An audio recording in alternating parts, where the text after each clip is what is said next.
सोलापूरच्या करमाळ्यातून अजितदादांचा दौरा सुरू होणार आहे। करमाळा तालुक्यातील कोर्टी गावातून अजित पवार यांचा हा दौरा पाहतोय आपण।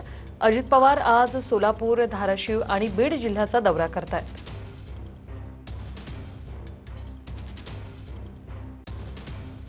योगेश बोरसे आमचे प्रतिनिधी आपल्यासोबत जोडले गेलेले आहेत। योगेश, आज अजित पवारांचा सोलापूर दौरा आहे, दौरा आता सुरू झालेला आहे, कसं नियोजन असणार आहे? वृषाली, उपमुख्यमंत्री अजित पवार आज सोलापूर, बीड, धाराशिव या ठिकाणी या नुकसानग्रस्त गावांची भागाची पाहणी करणार आहेत। सुरुवात जी अजित पवारांच्या दौऱ्याची झालेली आहे ती अर्थात सोलापुरातल्या करमाळा तालुक्यातील कोर्टी गावापासून। कोर्टी गावात अजित पवार दाखल झालेले आहेत आणि आता थोड्याच वेळात अजित पवार इथल्या नुकसानग्रस्त शेतकऱ्यांशी, नागरिकांशी संवाद साधणार आहेत, नुकसानग्रस्त भागाची पाहणी देखील करणार आहेत।